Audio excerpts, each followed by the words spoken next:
Assalamu alaikum, barka da wannan lokaci da fatan mun wuni lafiya. Ni ne Aliyu Ibrahim Haidar, founder kuma CEO na HFX naku, wanda ke gabatar muku da karatun trading in the zone every Saturday. A yau za mu ci gaba da chapter 2 inda muke the lure and the dangers of trading, muna under heading the safeguards. Wato abubuwan da mutum zai employ don ya kare kanshi from the ruins of trading. All gambling games have specified beginnings, middles, and endings. Kowane game ɗin caca yana da farko, yana da tsakiya, yana da ƙarshe. Misali, betting mutum ya shiga na ƙwallo, sai lokacin da ya farkon game ɗin na da farko, yana da tsakiya, inda sai an fara ƙwallo game ɗin ya shiga. Misali, amma na doki ne sai an fara tseren dokin game ɗin ya shiga. Misali, gamble ɗin ya fara. Based on a sequence of events that determine the outcome, the outcome of the game. Ko yana da ƙawa'id nashi na menene farko menene ƙarshe da dai abubuwa makamanta haka. Ya cewa once you decide you are going to participate, yayin da kai deciding za ka yi participating, you can change your mind. Za ka iya change din mind ɗinka. You are in for any duration, kana cikin game ne yayin da ake buga wannan game ɗin a wannan lokacin. Za ka iya change din mind ɗinka at any time. Kuma kamar game ne wanda SL ɗinka and TP ɗinka they are in place, caca kenan. Kuma yayin da TP ɗinka ya yi wannan, yayin da aka gama game ɗin nan ba ka ƙara cewa ka ƙara shiga game ɗin ba. Misali, yake cewa that's not true of trading. Yake cewa a trading kuma ba haka yake ba. In trading, prices are in constant motion. A trading, prices suna jujjuyawa ko da yaushe. Nothing begins until you decide it should. Babu abin da yake fara sai kai deciding zai fara. It lasts as long as you want. Kuma yana lasting daidai gwargwaron yadda ka so. Misali, wato the market has no beginning and no end. Duk lokacin da ka bude chart ɗinka is a market. It lasts as long as you want. Kuma yana lasting as long as you want, and it doesn't end until you want it to be over. Kuma ba ending har sai ka so ya kare. Misali, that is trading for you. Regardless of what you may have planned or wanted to do, ba tare da la'akari da abin da ka riga kai planning a da ba ko abin da ka so ka yi, any number of psychological factors can come in play. Psychological factors masu yawa su iya zuwa su wannan su zo in play, causing you to become distracted, wanda hakan zai sa ka zama distracted, ko ka canja mind ɗinka. Change your mind, become scared or overconfident. Wani abu zai iya sa ka zama overconfident, ko kuma ka zama like ka zama akwai tsoro a tattare da kai. In other words, causing you to behave in ways that are erratic and unintended. A wani kawalin za ka iya behaving, wannan psychological factors za su iya sa ka behaving a hanyar da it is erratic, wato like is random kenan and unintended, kuma already baka intending kai behaving like that ba. Misali, da kai bayin sai kaga bearish pin ba, kaga wannan abu ne wanda zai iya sa maka tsoro. For instance, da kai selling sai kaga like volume ko momentum na selling direction din ya ƙara, haka wannan zai ƙara maka confidence, zai ƙara sa maka zama overconfident, haka ƙara position. For instance, yake cewa because gambling games have a formal ending, they force the participant to be an active loser. Yake cewa saboda like gambling games suna da formal ending, suna forcing din participant ya zama active loser, wato voluntarily ko ya so ko bai so ba, he will lose. For instance, you get it? If you are on a losing streak, you can keep on losing without making a conscious decision to do so. Idan kana cikin losing streak, za ka iya making indecision da kanka. Like if you are in a losing streak, ba ka ci gaba da losing ba har sai ka so ka ci gaba da losing. Misali, a gambling kenan, wato you'll make active decisions for that. The end of each game causes the beginning of a new game. Sannan ƙarshen game ɗaya shi ke fara new game a gambling kenan. Wato sai an gama match ɗin ƙwallo wannan za a fara wannan. Misali, in dai ba wai league guda biyu ake buga at the same time ba. Misali, so And you have to actively subject more of your asset to further risk by reaching into your wallet or pushing some chips to the center table. Kuma sai ka ƙara zuba kuɗi a risk. Misali sai ka ƙara staking ɗin kuɗi, sannan game ɗin zai wannan ɗin zai ci gaba. Ya sunan shi gambling game ɗin zai ci gaba misali. Okay, sure. Trading has no formal ending. Shi kuma trading bai da formal ending. Tunda kasuwa ce ta is an endless stream, ba ta da farko, ba ta da tsakiya, ba ta da ƙarshe. It is in constant motion. Okay, sure. The market will not take you out of a trade. Kasuwa ba ta cire ka a cikin trade ba har sai misali in ya zama cewa misali ka da SL ko TP. Nothing is going to remove you out of a trade until you have these parameters in place. Ka ga na haka da position $1,000 ka sa 0.01. Wallahi in kai selling har currency pair din nan, you will not be taken out of the trade sai currency pair din nan ya je zero misali, which is impossible or close to impossible misali. So which means a trading babu ending, babu beginning, sai kai specifying. For instance, unless you have the appropriate mental structure to end a trade in a manner that is always in your best interest, you can become a passive loser. Idan dai baka riga ka kaide kanka mental structure wanda zai saka kai ending din trade ba, in a manner that's always in your best interest, a hanyar da zai fi favorite ɗinka misali, you can become a passive loser. Zaka iya zama passive loser, wato zaka iya losing ba tare da kai komai ba, kawai you just place your trade and go away. This means that once you are in a losing trade, haka yana nufin idan kana cikin losing trade, you don't have to do anything to keep losing. Baka buƙatar ka ci gaba da wani abu kafin ka ci gaba da losing misali. You don't even have to watch. Baka buƙatar ma ka ci gaba da kallo. You can just ignore the situation. Zaka iya ignore this situation nan. Ka ci gaba da sangoginka kana cikin losing trade ɗinka ba ma sai ka kalla ba. You can just ignore the situation. Zaka iya ignore the situation nan, and the market will do everything, will take everything you own. Kasuwa ta kuma ta ɗauke da abin da ka mallaka and more. Da kuma more psychology ɗinka kenan. It will take away your happiness. Akwai abokai na guda biyu, though they are not my students but they are my friends. Ɗayan ya fara trading ya bari saboda yana da wani hali guda ɗaya. Shi ya shiga position kawai yana da wannan belief ɗin, he doesn't want to be wrong, he doesn't want to believe he's wrong. Kawai TP zai sa TP ɗinsa ya ci gaba da wasu al'amuransa. Kasuwa ta ci gaba da in ya nuna trade ɗinka is going red ba, sai ce bata za ta dawo, because he doesn't want to believe in his life for once that he's wrong. So he let his trade keep running misali. Ɗayan kuma saboda tsananin rashin san baya son yi asara a rayuwarsa, shi ma haka yake yi. Wallahi har funded account ya yi wannan abu, wa dukkansu babu wanda ya taɓa yin withdrawal. Kunga, like, they are passive losers here. Kuma mutane wanda you cannot correct them because they have ɗayan bai sanyi a ce he's wrong, ɗayan kuma bai son losses a rayuwar shi.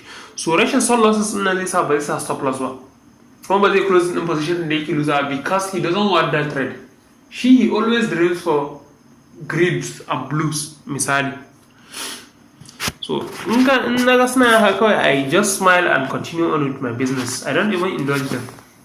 That's the only look you will give them. Okay, so one of the many contradictions of trading is that it offers a gift and a cost at the same time.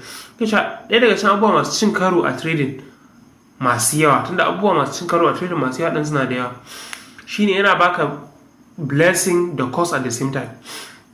The gift is that wato gift in shine perhaps for the first time in our lives, kila wato blessing din shi maybe farko a rayuwarmu, lokacin farko a rayuwarmu we are in complete control of everything we do. Muna da complete control a duk abin da muke yi. The cause is that there are no external rules or boundaries to guide or structure our behavior. Yake cewa tsinuwar kuma ko kuma lack of blessing din shine babu wani external rules, babu wasu rules da suke kaidai wanda aka kafa mana daga waje, ko wasu katangogi da suke guiding din ko structuring din behavior din. Wato freedom din dai shine blessing din kuma shine cost din. Yake cewa the unlimited characteristics of the trading environment require that we act with some degree of restraint. Yake cewa unlimited characteristics na trading su suke requiring that we act in some degree of restraint and self-control. Wato saboda waje ne wanda yake da unlimited characteristics, yana da fuskoki da yawa, shi yake sa kana buƙatar kai acting the degree of self-control. At least if you want to create some measure of consistent success, za ka yi hakan ne in kana son ka samu consistent success. The structure we need to guide our behavior has to originate in our mind. Wato structure ɗin da muke bukata domin mu guide ɗin behavior ɗin zai taso ne daga minds ɗin, as a conscious act of free will. Wato conscious act ne na free will. That is where the many problems begin. Wato structure ɗin da muke bukata don mu guide ɗin behavior ɗin zai taso ne daga minds ɗin. As a conscious act of a free will, wato abu ne wanda za ka sa kanka da kanka. This is where the many problems begin. Wato anan problems sun suke rising. Me yasa suke rising anan? Shine mun saba a rayuwar mu a sa mu a hana mu. Sai muka zo inda kuma wannan wajen yana buƙatar like wajen babu wanda zai saka ya hana ka. Za ka yi da abin da ka ga dama. Amma fa for you to succeed in that place sai ka ainihin yi wa kanka creating in structures. Za ka iya existing a environment ɗin ka yi abin da ka ga dama, amma for you to have success in the environment you have to create rules for yourself. Lack of creating rules for yourself shi zai kore ka. So this is a paradox. Problem, a heading. The unwillingness to create rules. Rashin son creating the rules. Da dan adam bai san order, bai san doka. In most cases kuma wannan abin shi ke bambanta shi da dabba. Yake cewa, I have not yet encountered a person interested in trading who resist the notion of creating a set of rules. Yake cewa har yau bai haɗu da mutumin da yake da interest a trading ba wanda bai taɓa resisting ɗin notion ɗin creating ɗin set of rules, wanda bai taɓa resisting ɗin like idea ɗin creating rules ba. Kowa yana shiga trading za ku ga yana trying to avoid the notion of creating set of rules. Actually, this resistance isn't always overt. Wannan resistance ɗin yawanci ba wai yana zuwa ne ya zama like face to face avoidance ba. Quite the contrary, is usually very subtle. Wato quite the contrary, san ba haka bane, is usually very subtle. Abin a hankali ne, za mu iya dinga cewa ya muna so mu create ɗin rule, amma kuma sai zamana aikin mu ya ci karo da abin da muke fara. To yayin da mutum ne kuke mu'amala da shi kaga cewa kullum aikinsa yana cin karo da maganarsa, it is an indication that abin da yake fara din ba abin da yake intending ba ne. Ko da ya yarda da wannan abin, amma subconsciously abin da yake so ya yi shine abin da ya aikata. Actions ɗin mutum su ne reflection na intention ɗinsa.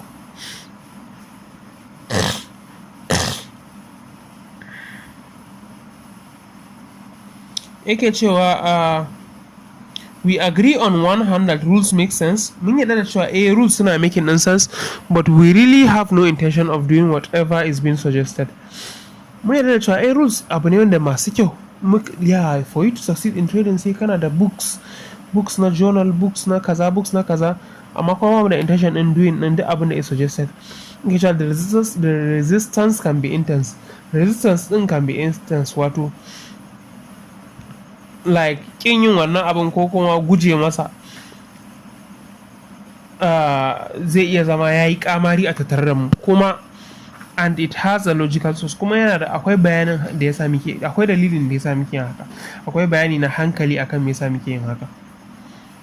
Yake cewa most of the structure in our minds was given to us as a result of our social upbringing and based on choices made by other people. To yawancin structure din da ke existing a cikin minds din mu an ba mu su ne as a result of our social upbringing, an ba mu su ne as a result of yadda aka tasa da mu in a social environment and based on choices made by other people, kuma sanadiyar choices din da wasu suka yi wanda ba mu muka yi su ba. Misali, in other words, it was instilled in our minds. A wani kaulin za mu iya cewa wannan ya instilling a tattare da mu, wato wannan ya zuba mana. For instance, social upbringing ɗin ya riga ya sa mana wasu structure da ko kana so ko baka so da an riga an sa maka, ba kai ka sa kanka ba.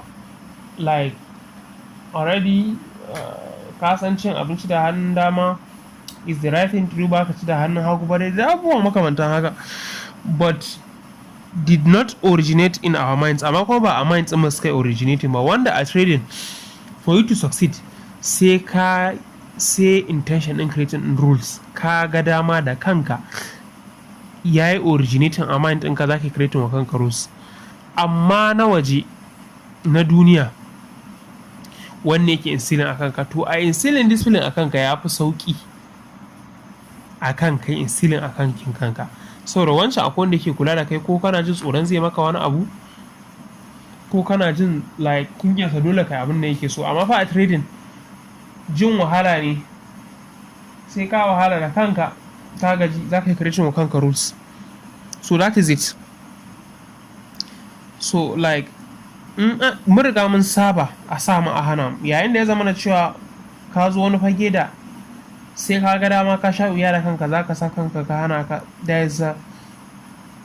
is a humongous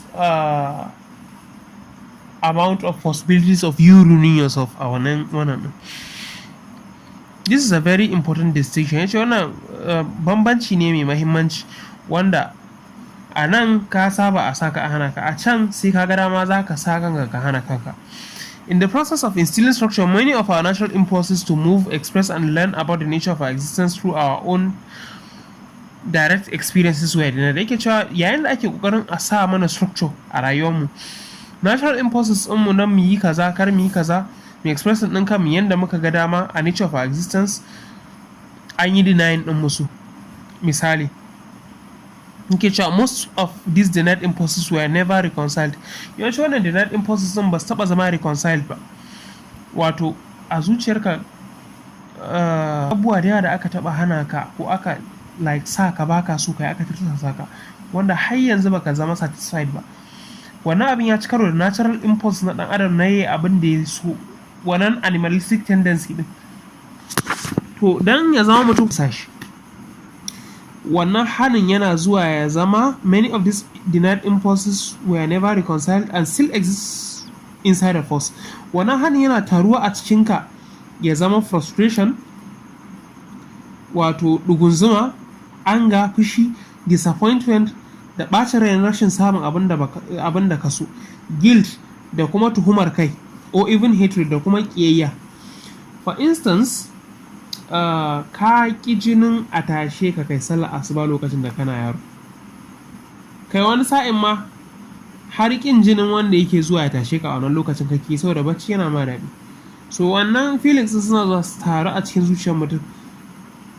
The accumulation of these negative feelings act as a force inside our mental environment. Yake cewa taruwa wayannan negative feelings suna taruwa a cikin mental environment ɗinmu su zama wani ƙarfi, force ne wanda like it cannot be suppressed, it exists, causing us to resist anything that denies us the freedom to do and be whatever we want. Wannan force yana taruwa ya zama wani katutu a cikin ƙwaƙwalwarka wanda yake sa ka ƙi duk wani abu da yake hana ka ƴancin ka yi abin da ka ga dama, ko ka so abin da ka so, ko ka yi abin da kake so a lokacin da ka so.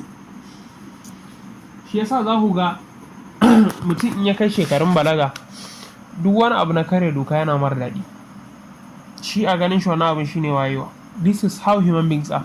Yana shiga secondary school, to duk wani abin da aka hana shi a primary da bulala din nan zai kokarin ya replicate wannan abin, tunda ya zo wani waje wanda is more free than his primary school.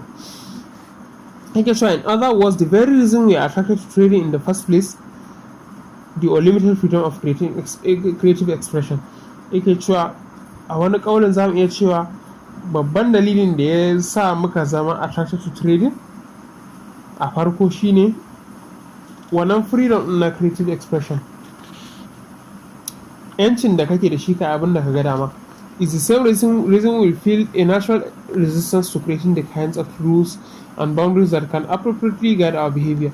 cewa kuma wannan dalilin na yancin da ya jawo mu zuwa trading shine dalilin da yake sawa mu samu resistance ko mu gujewa creating din rules din da za su sa mu samu guidance a trading behavior din. Zahirin gaskiya an cimma freedom ne ya kama ni abin da ya sa na fara trading, freedom da privacy da kuma fact that nobody knows when you earn or when you lose. You don't have your own boss, which is a freedom, and abu ne wanda yake bukatar you will save yourself own. Ina son wannan environment din.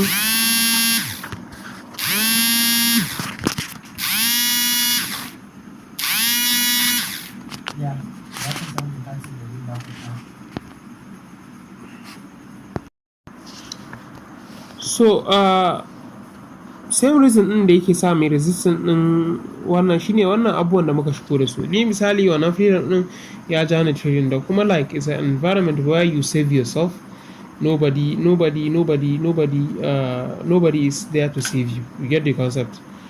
So and abu ne wanda yake bukatar ka zama janyo wajen bincike da abubuwa makamanta haka. So wannan thrill din na bincike ni shi ya jawo ni trading. That's why I was in love with trading since then, and I will keep being in love with it, inshallah, forever. So wannan freedom din shi yake hana mun zo mun sami environment din da like ba mai sa kan ba mai hana ka. To wannan shine sai sa ka samu natural resistance na creating the rules din da za su yi guiding ɗinka mai kyau. It is as if we have found a utopia in which there is a complete freedom. Ke cewa kamar mun zo wata duniya ne, aka ce utopia wato wata duniya wanda duk abin da muke so yana existing a wajen, wanda akwai complete freedom a wajen. Sai kuma wani kuma ya tafin ɗinmu daga baya ce hey, you have to create rules. Sai ka create rules fa, and not only that, you also have to have the discipline to abide by them. Ba fa iya creating rule ba, sai kana discipline ɗin bin wannan rules. Zahirin gaskiya creating rules na da wuya, amma kuma abin da ya fi shi wuya shine discipline ɗin bin shi. An je kana trading plan, an je kana da trading journal, amma kana yi ko da yaushe. So this is the most hardest thing, in fact, in trading, and following the rules. Ba structure ɗin ba, they are hard, amma kuma following them is the most hardest. Actually, the need for rules may make perfect sense. Bukatar rules zai iya making perfect sense, but it can be difficult to generate the motivation to create these rules when we have been trying to break free of them most of our lives. Yake cewa bukatar wannan rules din zai iya making perfect sense, amma it can be difficult to generate the motivation to create these rules. Ya ga sha tunanin create rules yana akwai hankali a ciki, amma kuma abu ne mai wuya na ka samu motivation na creating rules din when we have been trying to break free of them most of our lives. Yayin da duk a rayuwar kullum kokarin mu shine mu gudu daga inda akwai rules. You get the concept. Yake cewa it usually takes a great deal of pain and suffering to break down the source of our resistance. Yake cewa sai mutum ya sha wahala, ya ji raɗaɗi, yake breaking down wannan resistance in naka to establishing and abiding the source of our resistance to establishing and abiding by a trading regime that is organized. Sai ka sha wahala za ka yi breaking down resistance ɗinka na ka establishing, wato ka zauna ka tsara wa kanka abubuwa, and abiding by a trading regime that is organized, da kuma bin wani abubuwan da ka tsara wa kanka which are organized, consistent, wato abu ne wanda yake daki like yana faruwa akai consistently. Misali kana journaling constantly, kana following strategy ɗinka da abubuwa makamanta haka, and reflects prudent money management, kuma consistently ka bi money management principle ɗinka. Usually wuya take samun duk mai creating wannan abu, saboda dukkan da muka fara tafiya an ce mana journaling is good, kaza is good, this is good, that is good, amma ba mu fara yi ba sai da muka sha wahala. This is how it works. Because now I'm not implying that you have to reconcile all of your past frustrations and disappointments to become a successful trader. Yace ba wai ina ce maka sai ka yi like reconciling in duk wani frustration ɗinka na baya ba da disappointment ɗinka kafin ka zama successful trader, because that's not the case. Yace saboda ba haka bane abu, and you certainly don't have to suffer. Yake cewa kuma lallai baka buƙatar ka sha wahala. I've worked with many traders that have achieved their objectives of consistency and haven't done anything to reconcile their backlog of the net impulses. Ita cewa ya aiki da traders da yawa wanda suka achieving din consistency ba tare da sun reconciling din backlog of the net impulses sun saba, wato ba su kokari su koma ne su yi a rayuwarsu sun koma sun yi shi ba, sun yi reconciling wannan backlog din kafin su zama successful ba. However, I am implying that you can't take for granted how much effort and focus you may have to put into building the kind of mental structure that compensates for the negative effect the net impulses can have on your ability to establish the skills that will assure your success as a trader. Amma fa ba ina cewa ka yi wasa da ƙoƙarin da ya kamata ka yi kuma la ilaha illallah.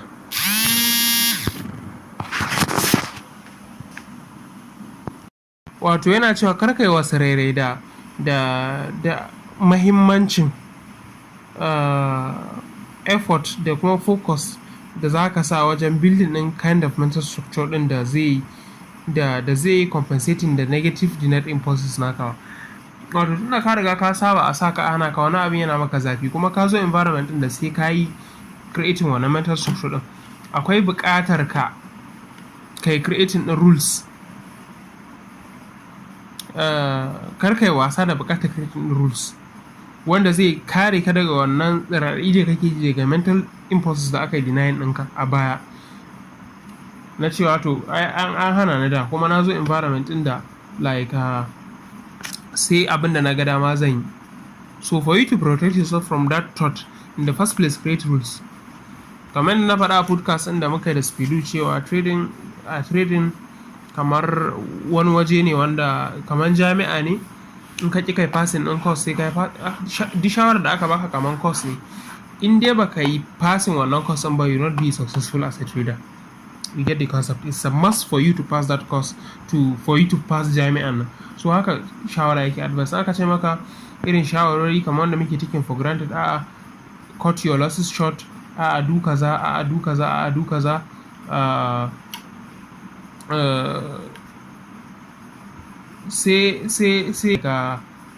sai ka bi za ka samu success a trading. To wannan kenan. Yake cewa problem, failure to take responsibility.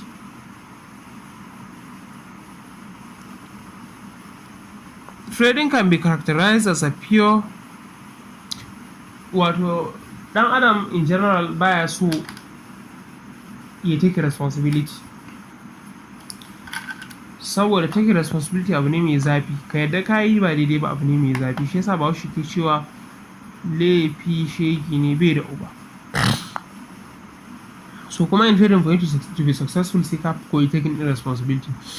Trading can be characterized as a pure unencumbered personal choice with an immediate outcome. Yake cewa za a iya characterizing in trading a matsayin zallan personal choice wanda ba nauyi a kanka. Wato like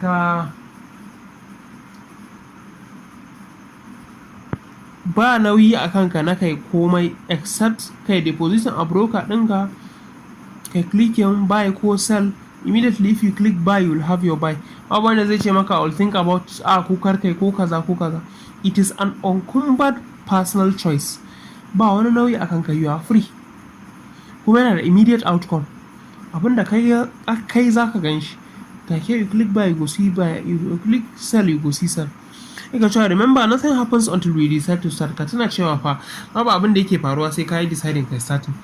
It lasts as long as we want. Kuma yana lasting as long as you want it to last. And it doesn't end until we decide to stop. Kuma yana baya tsayawa ne har sai ka deciding ka tsayar. Misali, all of these things, all of these beginnings, middles and endings are the result of our interpretation of information available. Yake cewa wannan farkon da tsakiyar da ƙarshen duka ya samu asali ne da yanda muka interpreting ɗin abu, information available to us, wato yanda muke ganin abu kenan, attitude ɗinmu to the market, wato strategy, and how we choose to act on our interpretation, da kuma action ɗin da muka yi taking akan wannan fassara tamu, initial fassara kenan. So Now we may want, shi yasa in general ba kuwa kasuwa nan waje ne da yake ba da freedom na kowa ya ga abu yadda ya so ya gani. You get the concept.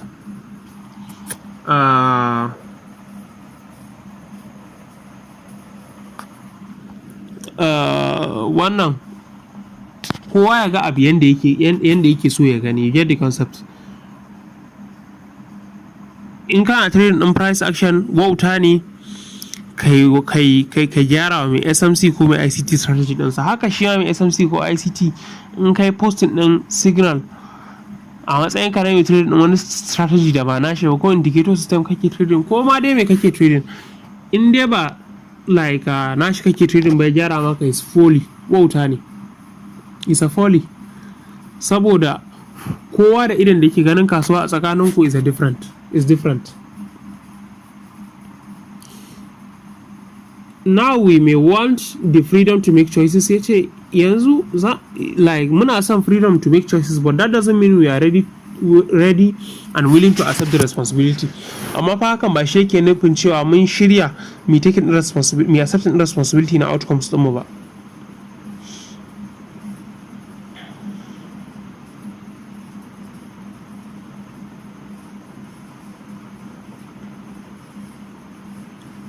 Traders who are not ready to accept responsibility for the outcomes of their interpretations and actions will find themselves in a dilemma. Wato a trading kana da muna son freedom na mi making choices ko a rayuwa, amma fa ba ma so mu dau responsibility na outcome din outcome din choices din mu ba.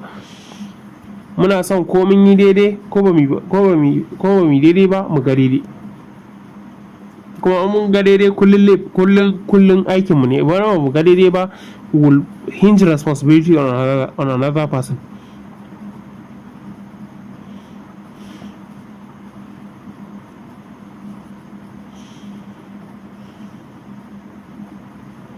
Traders who are not ready to accept responsibility for the outcomes of their interpretations of them and actions will find themselves in a dilemma. Kuma traders ɗin da suka ƙi accepting din responsibility ɗinsu saboda yadda suka yi interpreting ɗin kasuwa, za su tsinci kansu a cikin ɗimuwa ko ruɗani. How does one participate in an activity that allows complete freedom of choice and at the same time avoid taking responsibility if the outcome of one's choices are unexpected and not to one's liking? Ya za a mutum ya participate a cikin wani aiki wanda yake baka complete freedom na zaɓi, and at the same time yake and at the same time avoid taking responsibility, kuma at the same time mutum yake avoid in taking responsibility idan outcome na zaɓinka ya zo unexpected ko kuma ba abin da ka so ba. Misali,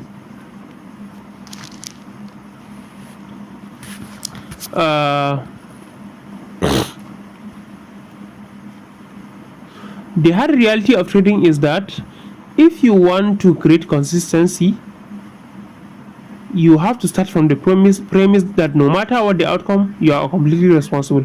Yake cewa gaskiya mai dashi ta trading shine idan kana son ka create din consistency, sai ka fara operating akan tunanin cewa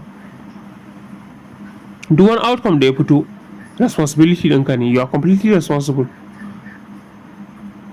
Uwan mu kasuwa ba ta yi laifi, komai ta yi daidai ne. Yake cewa this is a level of responsibility few people have aspired to before they decide to become traders. Yake cewa wannan level of responsibility na mutane kaɗan ne suka riga suka yi attaining ɗin shi kafin su zama traders. Ba kowa bane yake da yayi laifi. Wani tun kafin ya zo trading, he doesn't take responsibility for his actions. Komai laifin wani ne.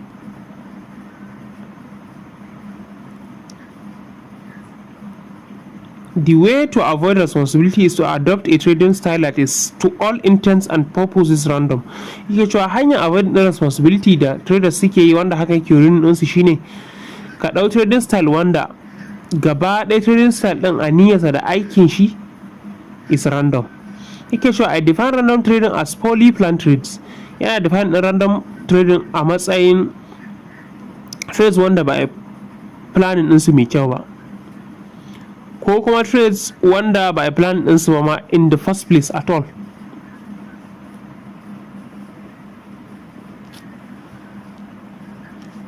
It is an unorganized approach and takes into consideration an unlimited set of market variables.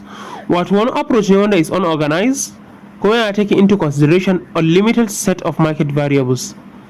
Wato like komai ma abin yi ne idan mutum yana trading randomly. Kowane market variable ma amfani yake da shi, kowane model ma amfani yake da shi. So which do not allow you to find out what works or on a consistent basis and what does not. Yake cewa yin wannan random approach in zai sa ba za ka san me yake aiki ba da kuma abin da baya aiki akai saboda like baka bi consistent approach ba. Yanzu misali wanda yake trading din SMC yau gobe GB he's seen success, gata there was no success. Kun ga zai tashi ya tsallaka idan bai da wayo zuwa like wani strategy din daban. A haka ba zai san yanayin strategy din da ya fara amfani da shi yake aiki ba, tunda yana jumping from one place to another. For you to know how the edge of the strategy you are using, you have to apply it on. Kowane strategy a duniya akwai lokacin da yake aiki. For instance, usually price action strategies combine irin abubuwa kamar trend trading da kuma range trading. Amma idan kai la'akari da concepts na ICT, most of them are about range trading. Misali 70% of the concepts. So like you have to know when your strategy works and when you're trading everything works.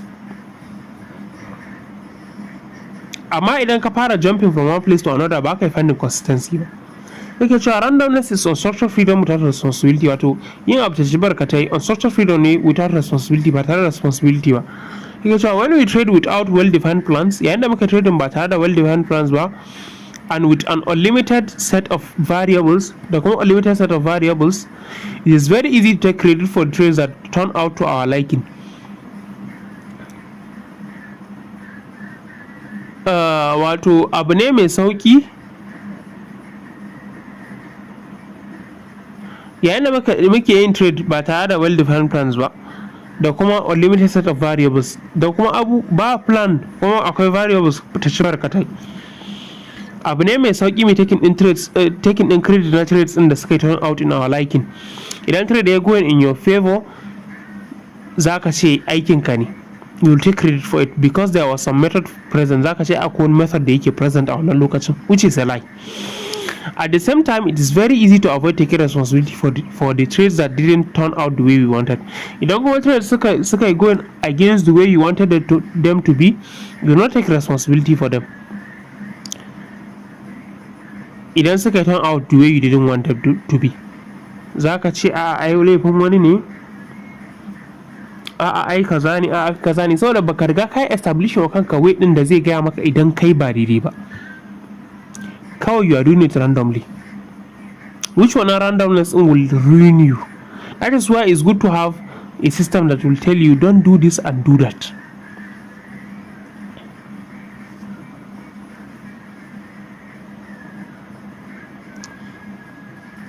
So za mu ce akwai wani variable da ba mu sani ba kuma ba mu taking din consideration in shi beforehand ba, to ai ba mu san wannan variable din bane, so da ba mu nemi mu sani ba.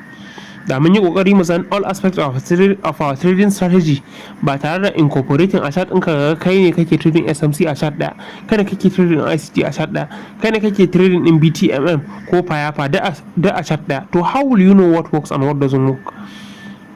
Ka zama jack of all trade, master of none. Bruce Lee yake cewa he doesn't fear a man who practices 10,000 kicks, but he fears a man who practiced one kick 10,000 times.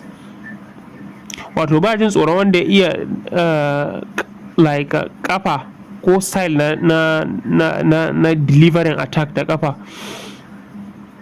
Ba jin tsoron wanda ya san guda 10,000, amma yana jin tsoron wanda ya san guda ɗaya ya practice ɗinsa so 10,000. Practice makes perfect.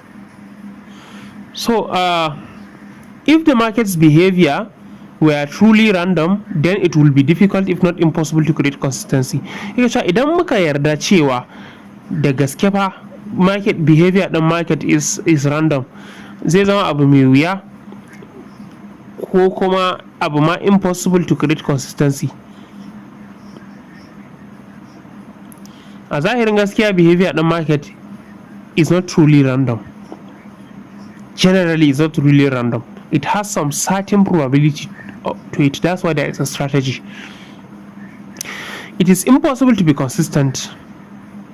Then we really don't have to take responsibility. If it is impossible to be consistent, the other one is impossible to be consistent. Abu ne like wanda ba mai yiwuwa wadan mutum ya zama consistent. Then we really don't have to take responsibility. Lalle ba mu buƙatar mu take responsibility. The problem with this logic is that our direct experience of the market tells us something different. Yake cewa matsalar yin tunanin haka cewa tunda market din nan is random, ai abu ne mai wuya like mutum ya create consistency. Saboda haka tunda like it's impossible to create consistency, me yasa mutum zai take responsibility kawai mu shiga yanda muka ga dama. To wannan tunanin matsalarsa shine ita kuma kasuwa ba haka take ba, it has something different. The same behavior patterns present themselves over and over again. Behavior patterns suna present din kansu over and over again. Yanzu misali double top is a behavior pattern wanda yake nuna maka da idan ya faru akwai possibility in trend uptrend din ya reverse zuwa downtrend misali.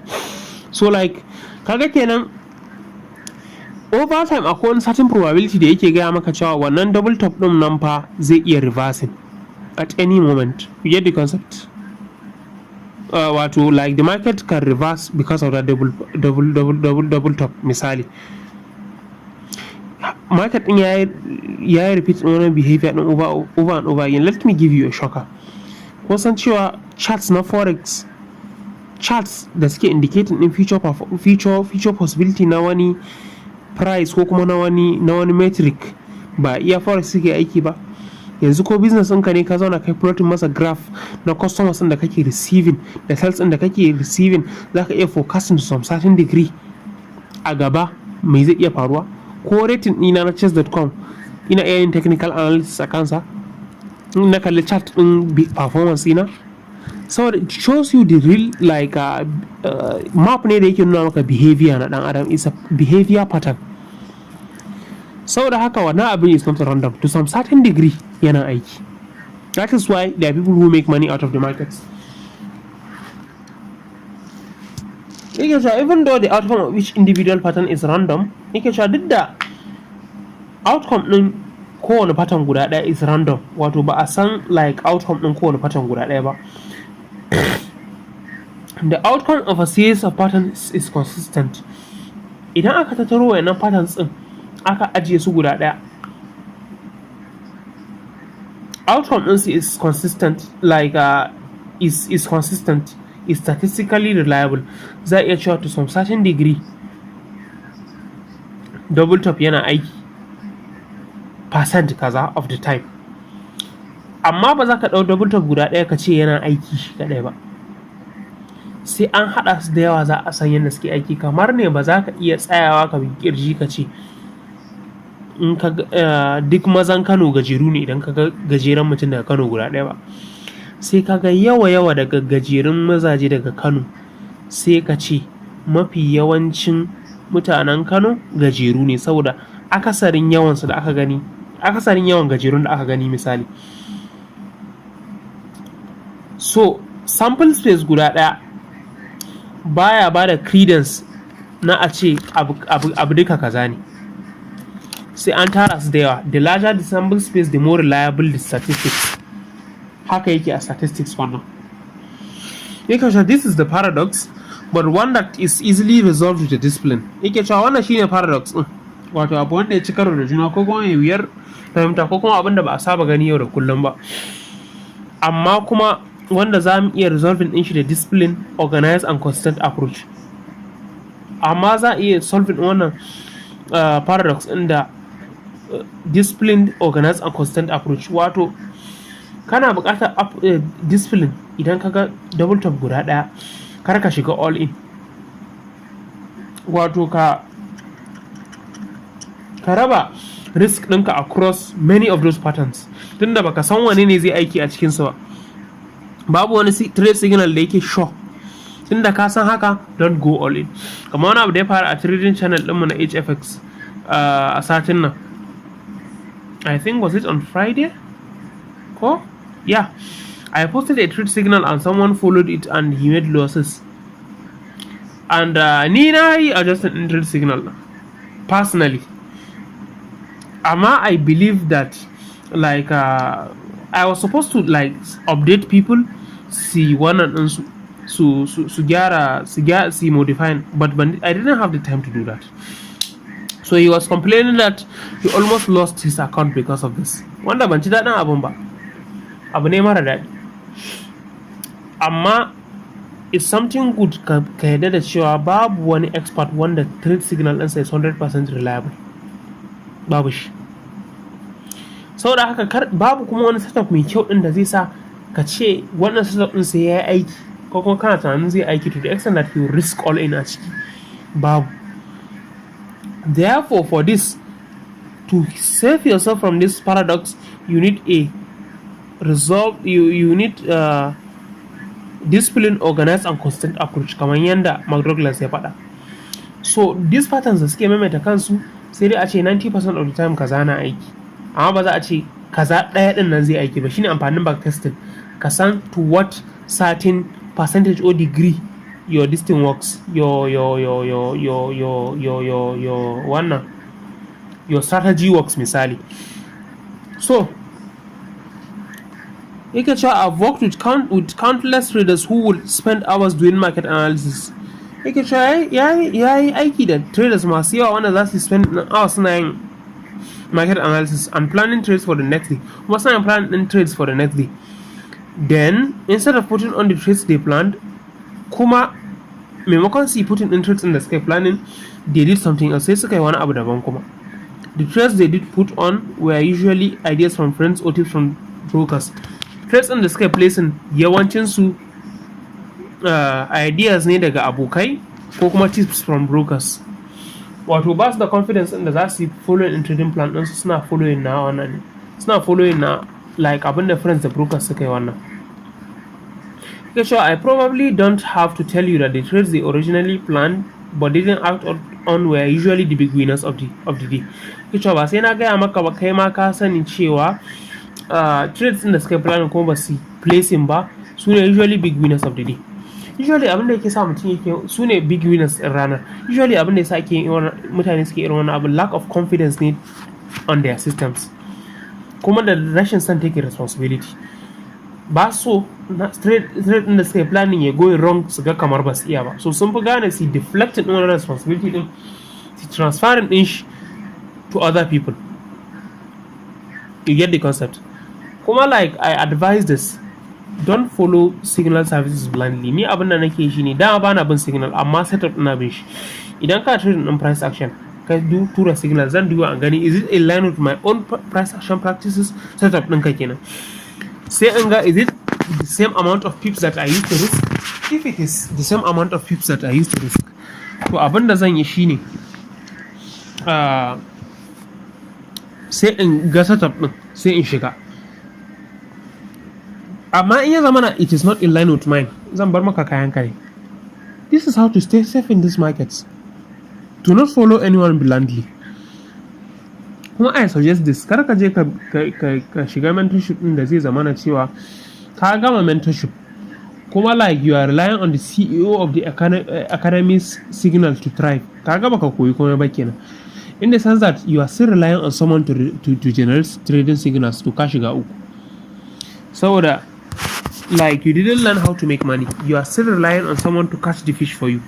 The end of the eye ka zamana cewa you can generate trading signals for yourself.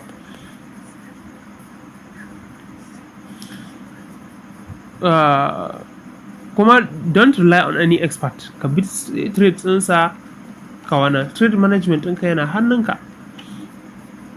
Babu wani trading da yake da wani trade da yake da certain possibility. Akwai wani abu da ya taɓa faruwa 2018, akwai trading da sani ba sani ba, ɗan South Africa ne, ba sani ba kowa yanzu yana Facebook da Instagram da wannan Telegram da ana nake ganin shi, Milkas Forex team sunan team din nashi. Ya taɓa placing wani trade signal ya ce people should go all in. Wallahi price action nake trading, ba ga ma price action yake trading. Wallahi trade din nan ya ji setup, ya ji komai. Confluence in trade din akwai Fibonacci. Da ina har chart in trade din ina da shi. Akwai Fibonacci a confluence in trade din. Bayan Fibonacci akwai trend line, akwai compression levels, akwai komai. So confidence an hakan ya ce you should go all in. Kun san me faru da gaba? Wawayen mutane suka dinga going all in. Wallahi they lost their account. So shi kuma to protect his image, sai ya ce duk wanda ya shiga wannan trade signal din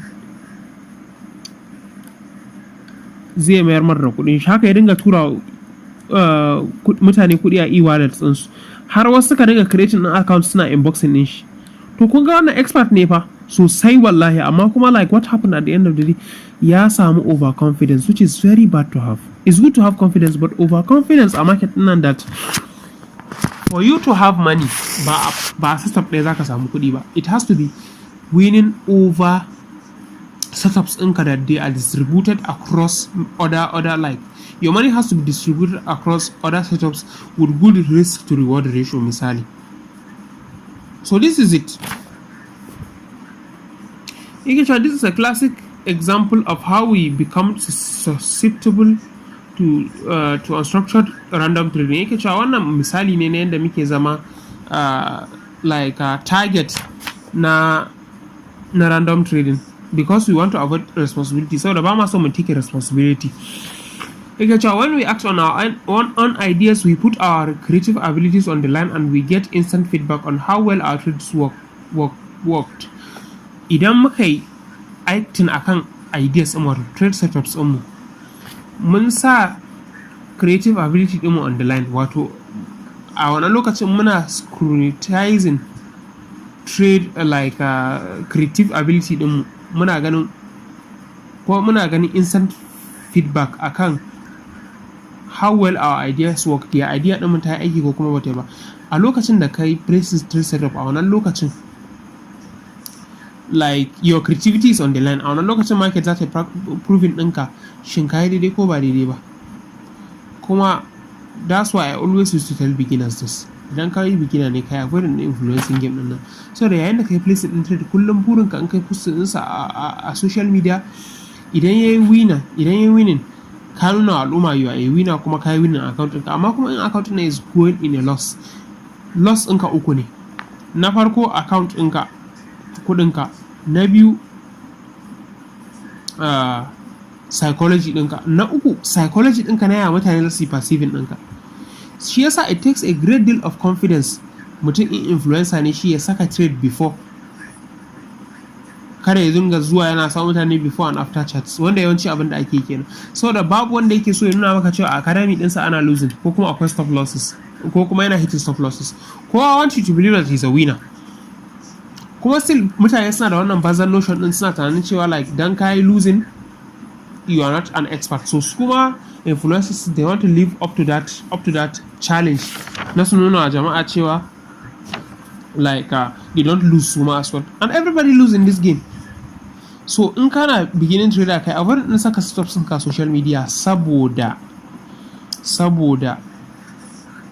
emotional da psychological challenge din zai maka yawa. Ga kudinka da ka rasa, ko kuma ga kudinka da is on the line, ga kuma zillumin ya mutane za su ganka, abin zai zo ya maka yawa. Sai ka zo kai adjusting din stop loss ɗinka ko take profit ɗinka inda bai dace ba, kuma a zo a hitting din shi kuma ka closing too early dan screenshot ɗinka yayi kyau, and it's not good. As a person, shun of social media, focus on your trades. You should not care about wannan how people will perceive you. Kuma wallahi it takes a lot of courage na mutum ya post in trade signals ɗinsa. It takes a lot of courage. Ba kowa ne yake ba, saboda babu wanda yake so like duniya ta ga when he loses. So yayin da kai putting in trade ideas ɗinka, you are putting your creativity on the line. Kuma kana ganin how well your ideas worked misali a wannan lokacin. So a duniya kuma ba kowa ne ke so a ce mai yayi ba daidai ba. Shi yasa akwai mutanen da suna da ra'ayinsu amma kuma ba sa faɗar ra'ayinsu, sai su follow inda masu suke, ba wai dan ba su da ra'ayi ba, a dan ba su so su yi abu a ce musu sun yi ba daidai ba, sai su yi abin da kowa yake yi.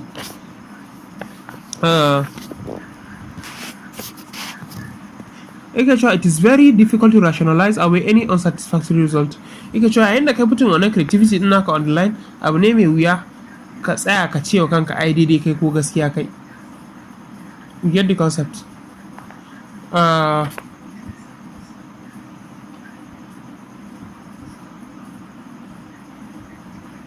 Shi yasa wasu ke relying akan signals ɗin wasu, saboda kasu yi relying akan ideas ɗinsu zo ba daidai ba su yi blaming ɗin kansu. Yake cewa on the other hand, when we enter an unplanned random trade, a ɗayan ɓangaren yayin da muka shiga unplanned and random trade, wato trade ɗin da ba mu muka plan ɗin shi ba, random trade ne, maybe signal ka gani a wani group ko kuma a Twitter ko kuma a wani waje, it is much easier to shift the responsibility by blaming the friend or the broker for their bad trades. Yake cewa abu ne mai sauƙi kai shift ɗin blame ɗin ka ɗora akan broker ko aboki ko dai a platform ɗin da kai ga trading signal ɗin, za ka transfer ɗin aggression ɗin akan ai shi ne ya baka wrong trade idea, without realizing kai baka bi trade profile ɗinka ba, kai baka bi like trade wannan ɗinka ba, abin nan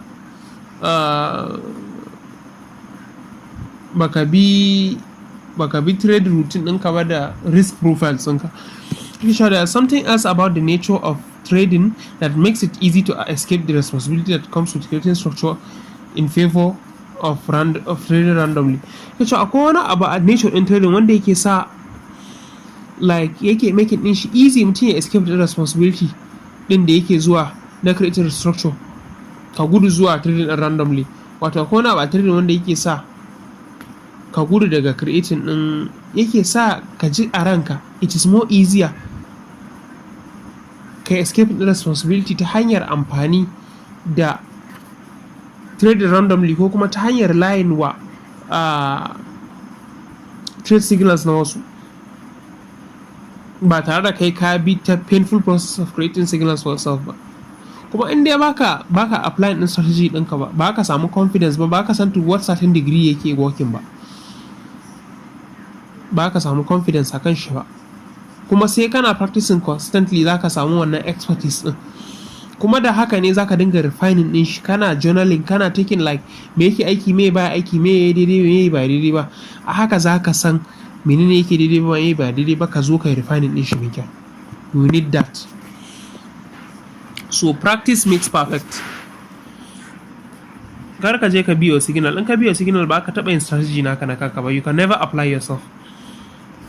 It is the fact that any trade has the potential to be a winner. Yake cewa dalilin da yasa it is hard to like it's easy to avoid responsibility shine kowane trade ma zai iya zama winner, even a bigger winner, kai babban winner ma. That big winning trade can come your way whether you are a great analyst or a lousy one. Wannan big winning trade din zai iya zuwa gare ka ko you are a great analyst, ko ka iya analysis mai kyau, ko kuma you are a lousy analyst, ko kuma analysis din naka baka yin shi yadda ya kamata. Za ka iya yin gra ɗinka kawai kai placing din trade kuma ya zo ya zama like wannan like ya zama winner mai kyau. Whether you do or don't take responsibility, ko kana take responsibility ko baka take responsibility. You get the concept? Wato ko kana da plans in place ko kuma plans in wani kabi, it takes effort to create the kind of disciplined approach that is necessary to become a consistent winner. Yake cewa aiki don ka creating discipline ɗin da ake bukata domin ka zama consistent winner. But as you can see, amma kamar da kake gani, it is very easy to avoid this kind of mental work. Yake cewa abu ne mai sauki don ka avoid din wannan mental work din, tunda ma ba tare da kai komai ba ma za ka iya cin loki so ɗaya ko so biyu ko ma loki a jere. So it is very easy to avoid this kind of mental work in favor of trading with an undisciplined random approach. So abu ne mai sauki ka avoid undisciplined ka gudu zuwa ga undisciplined or random approach. shi yasa is very bad as a trader idan ka fara experiencing success da wuri. Misali yayin da kake koyo ko kake trading demo, za ka ga ai baka buƙatar aiki mai yawa na ka zama successful, sai ka zama like carefree, ka dinga abin da ka ga dama, ko kuma like kai breaking din rule ɗinka ka shiga trade. In ka breaking din rule ɗinka ka shiga trade, to gaskiya akwai matsala. Har gwamnati trade ɗin ya hitin SL da ya zama profit. In ya zama profit, wahalanka ya ƙaru, saboda za ka ga ai a gaba ma in kai breaking rule ɗinka za ka iya making money. To a gaba in ka tashi breaking rule ɗinka, za ka yi breaking with confidence, sai ka shiga da higher position size, sai ya zo ya zamana a gare ka like a devastating experience. Yanzu misali kamar ka sa yatsa a bakin zaki, sai zakin nan bai cije ka, to gaba idan ka tashi hannun za ka zurmuka gaba ɗaya. Wannan zurmuka hannun da kai gaba ɗaya, a wannan lokacin possibly zakin ya guntule hannun. Shi yasa is good, Allah yana son ka ne, ko kuma you are lucky idan kai breaking rule ɗinka kasuwa ta gyara maka, dan kai breaking rule ɗinka ka samu kuɗi. Kamar wanda yake cutar mutane ne, in ka cuci mutum yau, you get away from it. Ka cuci mutum gobe, you get away from it. Jibi haka yana developing confidence ɗinka. Jibi za ka je ka shiga big scam ɗin da like you'll fuck with someone who is unfuckwithable, wanda a rana za ka fanshe duk laifin da kai. Shine ake cewa rana dubu ta ɓarawo, rana ɗaya ta mai kaya, kuma ranar da aka kama shi su ɗin nan ba zai ji daɗi ba. So da wannan ne za mu karkare insha Allah. Insha Allah next week Saturday za mu ɗora a problem addition to random rewards. So wannan kenan. Da wannan ne nake cewa HFX mun buɗe new batch na mentorship wanda na October nan ne, wanda an fara registration din shi 30 ga watan nan, kuma registration is ongoing, zai tsaya 11 ga wata, wanda ina tunanin ranar Friday kenan, kuma za mu fara classes 14 ga wata. Za mu fara classes 14 ga wata, wanda shine ranar Monday. So prepare yourself if you have interest. Za a bada trading knowledge wanda baka taba samu ba insha Allah. You tell your friend this if you love him. You tell your neighbor, you tell your neighbor's dog, you tell your enemy myself. So like tsarin class din shine one on one, wanda tsarin da kai sai malam 60,000. Group 1 kuma wannan ne, group 1 40,000 ne. So sannan early birds, first 10 students to register will get a $10 trading bonus kafin a fara trading. Early birds kenan. Kuma zakakuran students guda biyu kai, in an gama class za su yi receiving din wannan, za su yi receiving din 10k proform evaluation accounts insha Allah. And another factor is that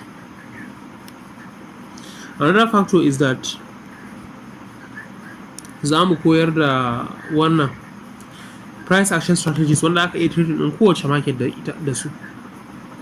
Za mu koyar da deep knowledge of fundamental analysis, za mu koyar da deep knowledge of sentimental analysis, kuma za mu yi equipping din mutum da strategies wanda will help him na psychology ya weathering din kasuwan nan insha Allah. And these classes are for you whether you are a beginner wanda bai san komai ba, ko intermediate wanda ya san technicals amma bai san fundamentals ba, bai san komai a fundamentals ba da fundamentals. Kuma in kai ma kai professional ne wanda kake buƙatar ka san wasu basics da baka sani ba, ko ka ƙara professionalism ɗinka da wannan ɗinka da profitability ɗinka, we are ready for you. And the mode of delivery ɗin class ɗin a Telegram ne. Akwai live sessions, akwai video sessions, akwai slides da pictures, amma videos sun fiya. Sannan zan kashe mutum da assignment. I don't tolerate laziness. Most of my students wasu da kafa suke guduwa due to assignments. So get ready for them. And aside from that, akwai wannan graduation benefits. So idan an gama insha Allah graduation, za mu ba da free journal template da free trading plan template in Allah ya da. Sannan akwai manual na passing din proform wanda ni na Aliyu Ibrahim Haidar na rubuta shi, will give it out. Sannan akwai compounding strategy na HFX wanda account ɗinka from $30 will show you a plan whereby you can generate like a hankali you can grow that account to astronomical figures. Sannan bayan nan you have access to community na HFX. You have access to community na HFX community insha Allah. Kuma akwai lifetime guidance. Allah da like duk wani tambaya da kake da shi even after mun yi mentoring ɗinka kuma za ka iya generating trade signals by yourself. Akwai lifetime guidance. Za ka iya zuwa consultation duk wani tambaya da kake da shi ka amsa maka da wani issues naka da kuma access to community. Sannan afterwards akwai certification wanda za mu baka kai present and proudly sure you have been trained at HFX insha Allah. So after that akwai special class kuma na fundamentals wanda na yi space ranar Friday wannan da ta gabata jiya kenan, wanda a cikin wannan space na yi bincino wani fact na fundamental analysis and I gave it out for free. So akwai course wanda a cikin abin da ke course ɗin wannan space ɗin da na bai kai 1/20 na abin da yake ciki ba. Usually traders muna da problem na mun iya zana layi amma kuma ba mu san fundamentals ba. So like if you come I will train you about fundamental analysis. You can analyze the fundamental you can analyze fundamentally like you do inshallah. And one for the class is 30,000 wato karatun da kai sai malam and self-paced. And if it is in group wanda the registration is ongoing, if it is in group the fee is naira 20,000. So shi ma registration din shi is ongoing and class din za a fara shi ranar Monday, but na one anytime za ka iya registering. So wannan kenan, Allah ya ba mu iko. For you to see the sample of what is in the class, ka listen to the space and there is a manual wanda na rubuta wanda shi ne presenting a space. So you go and read the manual and listen to the space to know what we will present inshallah. So Allah ya ba mu iko. Please do share the flyers and the flyers and this information to anyone that might be interested. And don't forget to like our social media handles across all platforms: TikTok, Facebook,